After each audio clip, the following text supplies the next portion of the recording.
Halo, assalamualaikum warahmatullahi wabarakatuh. Kembali lagi bersama saya, Bang Mimin, di channel Musik Official Story Crew 02. Terima kasih yang sudah mendukung Mimin dan support Mimin selama ini ya. Dan terima kasih yang sudah mensubscribe dan komen dengan yang positif ya. Karena Mimin ada waktu, Mimin akan membawakan bab seadanya atau yang baru update ya, sekitar 5 jam yang lalu. Dimana kemarin Yechen dan Socuran berada di Amerika Serikat, tepatnya di New York. Dia akan menghadiri sebuah sekolah untuk Socuran atau pendidikan lanjut ya, selama 1 bulan di New York. Langsung saja kita ke ceritanya. The Story of Yechen, bab 4136 sampai bab 4138, yakni 2 bab ya. Sampai Yechen dan Socuran kembali ke kamar setelah makan malam dengan Kelly West, orang misterius yang mengirim pesan teks itu masih tidak memberikan jawaban apapun kepada Yechen. Yechen juga mencoba melakukan panggilan dengan tenang, tetapi pihak lain masih mematikan telepon di saat Yechen menelpon. Yechen masih sedikitlah gelisah, jadi dia mengirim pesan teks ke nomor lain, ke nomor ini dengan menggunakan nomor lain. Dan pesan teks itu menulis, jika Anda adalah teman Chauvin dan itu adalah pengingat yang baik, tolong beritahu saya berapa informasi yang lebih spesifik dan terima kasih. Informasi dikirim, selalu seperti batu yang tenggelam ke lautan, tidak ada jawaban apapun. Socuran masih sedikit lelah karena perjalanan hari ini, jadi setelah mandi, dia tidak tahan dengan rasa kantuknya dan pergi ke tempat tidur. Setelah Yechen mandi, terbungkus jubah mandi, dia datang ke teras kamar presidential suite itu di lantai atas gedung dan menyaksikan lampu di luar dengan perasaan campur aduk di hatinya. Meskipun dia datang ke Providence untuk pertama kalinya, yaitu New York, 2 atau 300 km jauhnya dari Providence adalah kota tempat keluarga kakeknya menetap, yaitu keluarga Angia. Dan wilayah Teluk San Francisco di pantai barat, jauhnya ribuan kilometer, adalah Universitas Stanford, tempat ibunya Anceng Ki belajar, dan lembah Silikon yang menciptakan legendanya sendiri. Setelah lebih dari 20 tahun, dia datang ke Amerika Serikat lagi dan pikirannya tentang ibunya mengalir tak terkendali seperti air pasang. Dia ingat hal-hal kecil dia memiliki dengan orang tuanya ketika dia masih kecil. Pada saat yang sama ketika darah menetes di hatinya, dia tidak bisa tidak bertanya pada dirinya sendiri lagi. Siapa yang membunuh orang tuaku saat itu? Dan apakah pihak-pihak lain, dan dengan motif apa dia membunuh orang tuaku? Selain itu, dia juga ingin tahu bahwa keluarga Ye tidak ada duanya di negara pada saat itu, dan keluarga An berdiri di puncak piramida di dunia. Dengan 2 keluarga ini sebagai pendukung mereka, mengapa orang tua mereka bisa tetap dibunuh? Memikirkan hal ini, Yechen memiliki perasaan campur aduk di hatinya saat ini. Bahkan, jika dia sudah memiliki sarana untuk mencapai langit, apa yang bisa dia lakukan untuk menemukan pembunuh orang tuanya itu? Masih belum bisa menemukan apa yang terjadi saat itu, dan apa rahasia di balik ini semua. Jika dia bisa mendapatkan kembali kehidupan orang tuanya, dia bersedia menyerahkan semua yang dia miliki. Bahkan jika dia melepaskan Jiu Xuantian, dia tidak memiliki dendam. Sangat disayangkan bahwa dunia ini tidak akan memberikannya dirinya kesempatan untuk bertukar. Ketika dia menghela nafas, ponselnya tiba-tiba berdering lagi. Dia berpikir bahwa itu mungkin informasi yang dikembalikan oleh orang yang misterius itu. Tetapi dia tidak mengira itu adalah nomor telepon aneh lainnya yang mulai dengan angka 1, kode negara ya. Yechen menarik kembali pikirannya, menekan tombol jawab dan bertanya dengan hati-hati. Halo, siapa ini? Suara Lai Qinhua datang dari ujung telepon yang lainnya. Tuan Ye, ini aku, Lai Qinhua. Yechen tertegun sejenak dan bertanya dengan hormat. Tuan Lai, Anda sangat terlambat. Bagaimana Anda punya waktu untuk menelepon saya? Lai Qinhua buru-buru berkata. Kembali ke Tuan Muda Ye, saya memiliki masalah penting yang tidak berani saya tunda. Jadi saya menelepon Anda sesegera mungkin. Yechen buru-buru bertanya. Tuan Lai, jika ada sesuatu yang penting, tolong katakan secepat mungkin. Lai Qinhua berkata dengan sungguh-sungguh. Kakekmu baru saja menelponku dan bertanya tentang pil permajaan. Kakekku?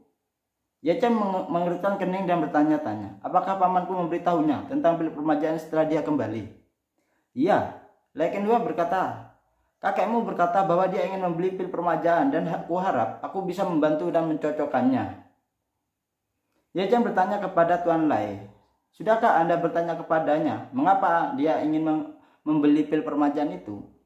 Aku bertanya. Lai Kenhua berkata, "Tetapi kakekmu mengatakan bahwa tidak nyaman untuk mengungkapkannya. Saya pikir kemungkinan besar dia membutuhkannya untuk dirinya sendiri.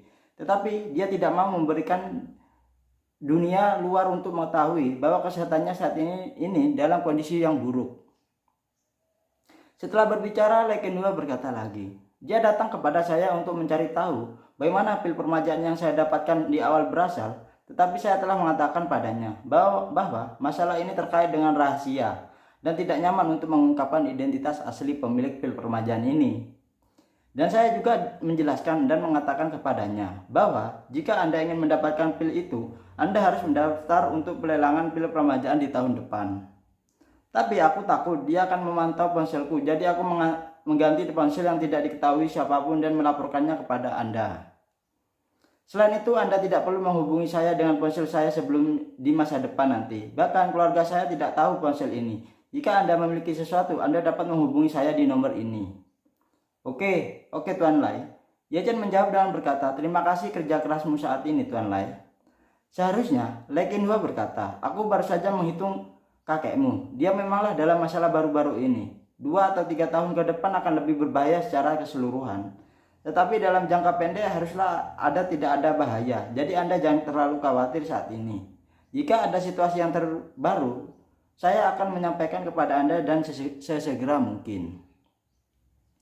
"Oke, Anda telah bekerja keras, Tuan Lai." Setelah menutup telepon, Lai Kenhua dan Ye Chen tidak bisa menahan diri untuk berpikir, "Paman datang untuk membeli pil permajaan. Tampaknya itu untuk kakekku." Dan dikombinasikan dengan hexagram Tuan Lai, itu harusnya terjadi pada tubuh kakek itu sendiri.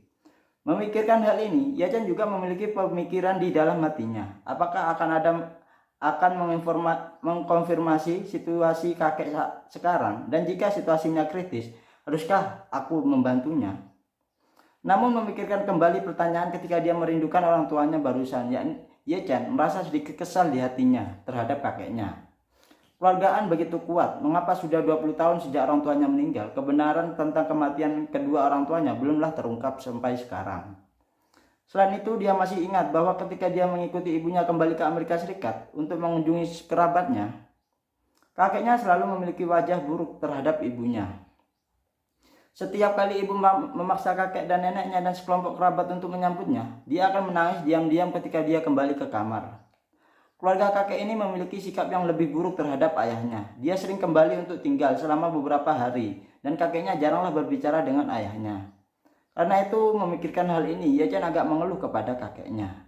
Karena dia membutuhkan pil permajaan sekarang, dan situasinya tidak terlalu mendesak, biarkan dia mendaftar untuk pelelangan tahun depan saja. Dengan kekuatan ekonominya, tentu dia tidak masalah untuk membeli pil tersebut di pelelangan nanti. Selain itu, Ye Chen masih memikirkan Li Xiaofen di dalam hatinya saat ini. Dia selalu merasa bahwa pesan peringatan tidaklah mungkin dibuat dari ketiadaan atau hanya lelucon. Jadi dia telah menunggu pihak lain untuk membalasnya. Namun sampai pagi berikutnya, Ye Chen masih tidaklah sabar menunggu jawaban dari orang misterius itu. Securan masih tidur nyenyak di tempat tidur. Jadi Ye Chen menelpon dan meminta pelayan untuk membawakan sarapan ke kamar terlebih dahulu. Kemudian securan masih terjaga, dan Ye Chen menambahkan sedikit pil permajaan ke dalam gelas susunya untuk membantunya pulih.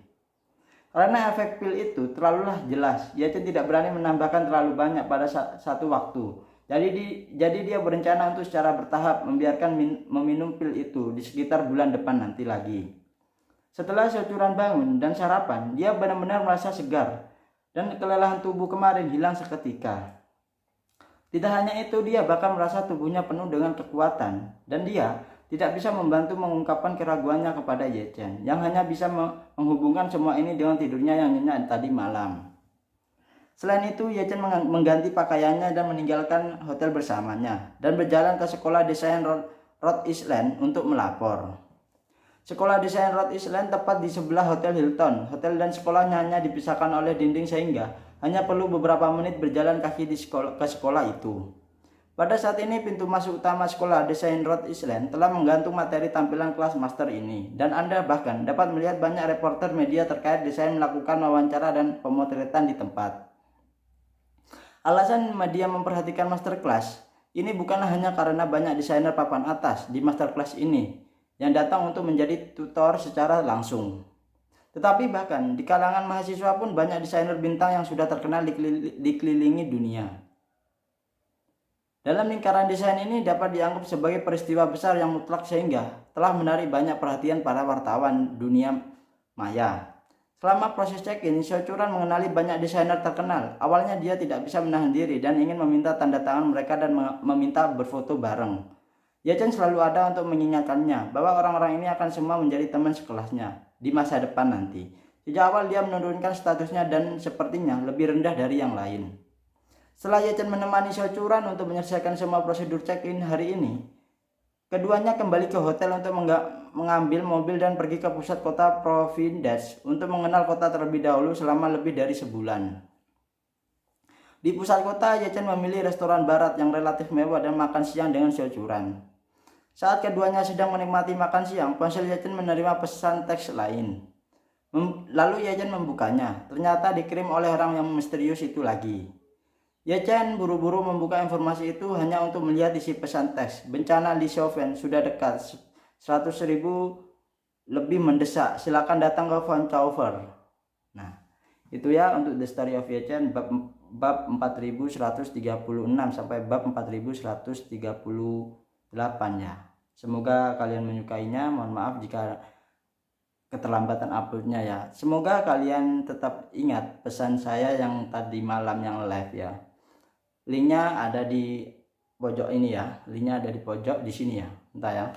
Jadi janganlah terlalu upload sembrono atau terlalu ambisius dalam mengupload video karena kalian berkecimpung di konten novel ya. Karena konten novel itu rentan, apalagi yang pakai suara Google itu rentan sekali. Jadi kalian hati-hati ya. Jangan kalian mengejar ambisius kalian ke banyak penonton lalu kalian mengorbankan channel kalian sendiri. Janganlah sampai seperti itu. Jadi uploadlah sesuai dengan jadwal yang apa ya namanya. Cobalah kalian cari informasi lebih detail ya, gimana kepada yang pernah ke band lah ya itu ya. Channel yang pernah ke band gimana. Kan kebanyakan sekarang apa itu? Channel itu uploadnya mungkin 1 minggu 3 kali itu standar lah ya. Kalau 1 minggu upload setiap hari atau lebih, apalagi bukan konten kalian original atau konten orang lain kalian comot, itu lebih bahaya. Kalau konten kalian original, aktivitas kalian vlogger atau back vlog atau vlog back ya, atau bakers vlog ya, motor vlog lah ya, motor vlog itu bisa lah setiap hari upload. Itu pun mungkin mereka yang benar-benar fokus jadi YouTuber. Tapi kalau untuk yang cuma buat sampingan, kalau vlogger itu kalau dia nggak jalan nggak mungkin kan juga upload ya. Jadi buat konten novel atau buat para kontainer apa itu para kreator itu harus berhati-hati dalam mengupload video. Janganlah terlalu mengikuti nafsu dan ambisius kalian. Nanti yang akan rugi bukan para viewer ya, tapi kalian sendiri karena channel kalian yang akan jadi korban. Oke, saya ucapkan salam dari Bang Mimin. Sampai di sini. Assalamualaikum warahmatullahi wabarakatuh. Salam. Terima kasih. Jangan lupa like, komen, dan subscribe ya. Bye bye.